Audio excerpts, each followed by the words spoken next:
Hey guys, welcome back to Tripti's universe channel and happy Diwali to all of you. तहे दिल से आप लोगों को दिवाली की बहुत बहुत शुभकामनाएं। तो चलिए हम अपनी बैक पेन सीरीज़ को आगे बढ़ाते हैं। इस वीडियो में हम बात करेंगे सेतुबंध आसन के बारे में। सेतुबंध आसन के क्या क्या बेनिफिट्स हैं वो मैं आपको अभी बताती हूँ, और इसको कैसे करेंगे और इसमें क्या क्या नहीं करना है, क्या क्या चीज़ें हमें अवॉइड करनी है वो मैं आपको आगे बताऊँगी। चलिए अब बेनिफिट्स के बारे में बात। बैक के लिए वरदान है। आपकी स्पाइन को स्ट्रेच देता है, आपकी स्पाइन को फ्लेक्सिबल बनाता है, आपके लोअर बैक में स्ट्रेस होता है वो रिलीफ करता है, आपकी लोअर बैक के लिए ये बहुत बेनिफिट देता है। और आपके शोल्डर्स को पूरा स्ट्रेच देता है। आपके स्पाइनल कॉलन में जो नर्व्स जा रहे होते हैं उनको पूरा ब्लड फ्लो करता है, इससे ब्लड सर्कुलेशन बढ़ता है। तो ये आसन बैक पेन के लिए तो बहुत बेनिफिशियल है, लेकिन ये आसन और किन चीज़ों के लिए बेनिफिट होता है, इससे ब्लड सर्कुलेशन हमारा बढ़ता है और इससे चेस्ट, ये हमारे हार्ट को अच्छा रखता है, हमारी चेस्ट ओपन होती है और हमारा हार्ट हेल्दी रहता है। तो हम ज़्यादा से ज़्यादा ऑक्सीजन अंदर ले सकते हैं शरीर में, और ज़्यादा से ज़्यादा ऑक्सीजन लेंगे तो हमारे हर नर्व्स में, हर मसल में वो जाता है, तो हर एक एक छोटे छोटे नर्व्स को ये हेल्दी रखता है।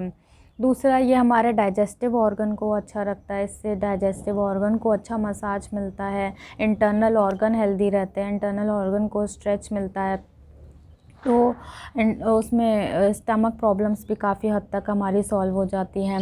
हमारा पेल्विक फ्लोर इससे हेल्दी रहता है, पेल्विक फ्लोर हेल्दी रहता है, इससे हमें मेंस्ट्रुअल क्रैम्प्स की प्रॉब्लम सॉल्व हो जाती है। हमें पीरियड में जो पेन होता है वो हमारा कम हो जाता है। तो और इस आसन से बैलेंस हमारा बनता है। जैसे किसी को बैलेंस की प्रॉब्लम है, बैलेंस नहीं बना पाते हैं, तो ये आसन करिए। इस आसन को हर एज ग्रुप के लोग कर सकते हैं। तो बैलेंस इम्प्रूव होता है। ये खाली हमारी बॉडी को नहीं, हमारे माइंड को भी रिलैक्स करता है, इससे हमारा कंसंट्रेशन पावर इम्प्रूव होता है। तो इसके बहुत सारे बेनिफिट हैं। ये आपको थायराइड के लिए, थायराइड और किडनी प्रॉब्लम के लिए तो जीवन वरदान है। अगर जिनको भी थायराइड की प्रॉब्लम है या किडनी से रिलेटेड कोई प्रॉब्लम है तो इस आसन को एक बार करके देखिए, आपको बहुत बेनिफिट होगा। तो इस आसन को पहले आप 1 मिनट करिए, फिर 2 मिनट करिए, फिर 3 मिनट करिए। तो जैसे जैसे आप अपना टाइमिंग बढ़ाएंगे ये उतना ही आपको बेनिफिट देगा जितना आप अपना टाइमिंग बढ़ाएंगे। ये हाई ब्लड प्रेशर के लिए काफ़ी आपको फ़ायदेमंद रहता है। इससे अगर आप रेगुलर करते हैं, काफ़ी देर तक करते हैं, तो आपके स्टमक का जो फ़ैट है वो भी कम होने का काफ़ी चांसेस रहता है।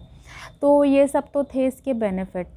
और अब हम देखते हैं कि आप इस आसन को करते कैसे हैं। ठीक है, मैं आप लोगों को बताती हूँ। आप उस इंस्ट्रक्शन को फॉलो करिए और कोशिश करिए मेरे साथ करने की। इस आसन को अपना समय बढ़ाइए। और ये आसन आपके लिए बहुत, आपके शोल्डर के लिए, नेक के लिए, पेल्विक के लिए, बैक के लिए, लोअर बैक के लिए, हिप के लिए, थाई के लिए बहुत बेनिफिट देता है। ये एक आसन है जो आपकी ज़्यादातर बॉडी पार्ट्स को कवर कर लेता है, बॉडी प्रॉब्लम को कवर कर लेता है। तो इस आसन को अपने योगा सेशन में, अपनी एक्सरसाइज में ज़रूर इन्वॉल्व करिए, इससे आपको बहुत बेनिफिट रहेगा। इस आसन के बारे में मैं आपसे एक बार शेयर करना चाहती हूँ। ये मेरा पर्सनल एक्सपीरियंस है। जैसे मेरी डिलीवरी के बाद मैं बहुत ज़्यादा बैक पेन से परेशान रहने लग गई थी। मैं इतना परेशान रहने लग गई थी कि मैं अपने बेबी को संभाल ही नहीं पाती थी। मैं हमेशा देखती थी कि कोई ना कोई मेरी हेल्प कर दे बेबी को संभालने के लिए। तो इस वजह से मैं बहुत ज़्यादा डिप्रेस रहने लग गई थी, स्ट्रेस रहने लग गई थी, बहुत ज़्यादा मुझे चिड़चिड़ापन आ गया था। तो मैं करना चाहती थी कि मैं अपना मदरहुड एन्जॉय करूं। मैं इन सब प्रॉब्लम्स से पढ़कर अपना मदरहुड स्पॉइल नहीं करना चाहती थी। तब मुझे किसी ने बताया कि आप सेतुबंध आसन ट्राई करिए। तो सेतुबंध आसन जब मैंने करना शुरू करा तो धीरे धीरे करके मेरे बैक में स्ट्रेंथ आने लग गया। मैं अपने बहुत जल्दी मैंने अपना बैक पेन रिकवर कर लिया। तो तब से मेरा बहुत भरोसा है इस आसन पे। तो आप लोग भी एक बार ट्राई करके देखिए, आपको भी बहुत बेनिफिट होगा। तो एक बार ट्राई करके देखिए। चलिए अब हम करते हैं। सबसे पहले आप मैट पे लेट जाइए।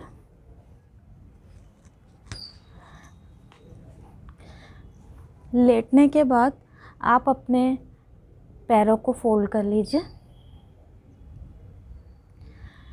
आपके नीज़ में, आपके पैरों में हिप जितना डिस्टेंस होना चाहिए और आपके हिप और आपके फुट में आपके 4 उंगली जितना डिस्टेंस होना चाहिए।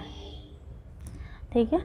अब हम अपने हाथों को साइड में रखेंगे, अपने शोल्डर्स को रिलैक्स करेंगे और सांस लेते हुए अपने हिप को और थाई एरिया को, कमर को ऊपर उठाएंगे। शोल्डर, नेक हमारा नीचे ज़मीन पे ही रहना चाहिए, हमें शोल्डर को नहीं उठाना है। ठीक है। अब सांस लेंगे।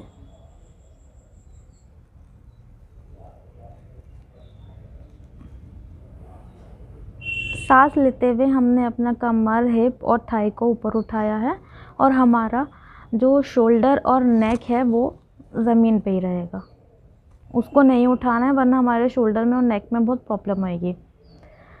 अब हमें अपने हाथों को बांध लेना है, जिससे कि हमारे शोल्डर को भी एक प्रॉपर स्ट्रेच मिलेगा और सांस लेते हुए हम जितना ऊपर उठ पाए उठें। अब हम नॉर्मल सांस लेंगे।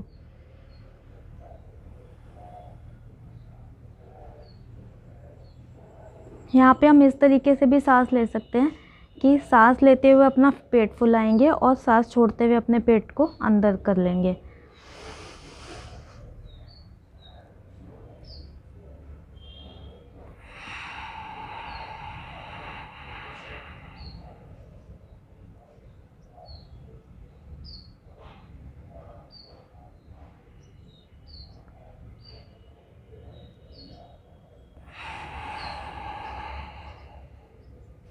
यहाँ से हम अपनी कमर को इस तरीके से भी पकड़ सकते हैं।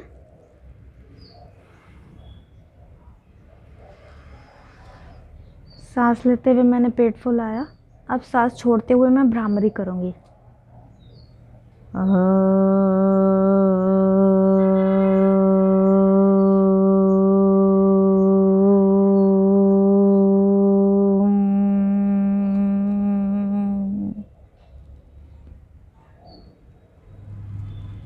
इसी तरीके से अगर हम भ्रामरी स्टार्ट कर देते हैं तो हम लंबी गहरी सांसें और ले पाएंगे। हमारे जो पैर हैं वो ज़मीन में एकदम पैरों को फैला के, अपने पंजों को हम फैला के टाइटली करेंगे कि जिससे हमारा पैर का बैलेंस बिगड़े नहीं। इसमें बैलेंस बिगड़ने के भी चांसेस रहते हैं।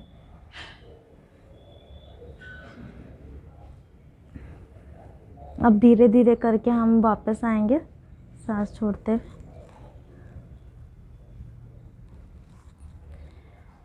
अब पैरों को फैला लेंगे।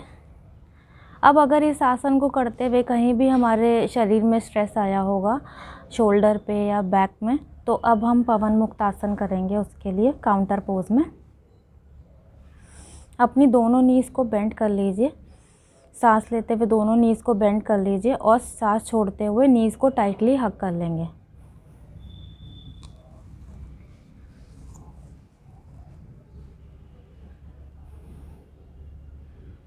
ये हमारी कमर में काफ़ी रिलैक्स देगा।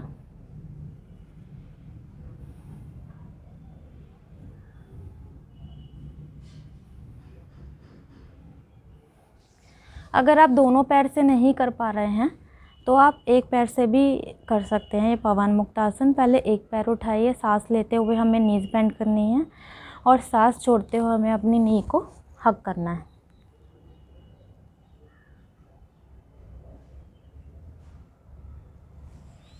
इसी तरीके से हम दूसरा पैर उठाएंगे सांस लेते हुए और सांस छोड़ते हुए हमें अपनी नी को हग करना है।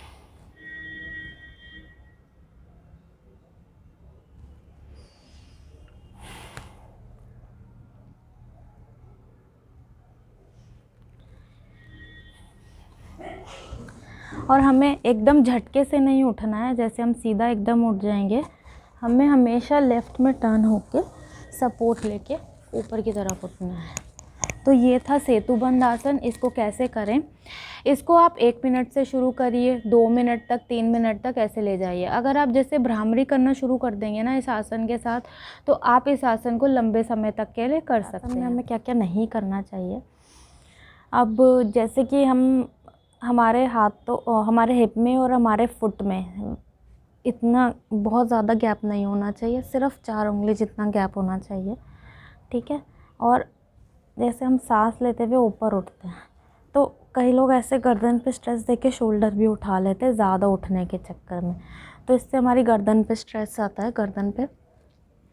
और कई बार हम ऐसे सांस लेके उठते हैं तो हम अपनी हील्स भी उठा लेते हैं, तो हील्स को ज़मीन पे लगा के रखना है, ठीक है। और कई बार हम स्टेबल नहीं रह पाते, हमारा बैलेंस इधर उधर उठ जाता है, तो जितना हमारा बैलेंस बन पाएगा उतने लिए हमारा बेनिफिट रहेगा, ठीक है। तो इस वीडियो में हमने बात करी है सेतुबंध आसन के बारे में, इसके बेनिफिट्स के बारे में, इस आसन को आप कैसे करेंगे और इस आसन में क्या क्या चीज़ें आपको अवॉइड करनी है। तो चलिए अब अगली वीडियो में मिलते हैं, तब तक के लिए आप लोगों का बहुत बहुत धन्यवाद वीडियो देखने के लिए, और आप लोगों को फिर से एक बार दिवाली की बहुत बहुत शुभकामनाएं। Thank you.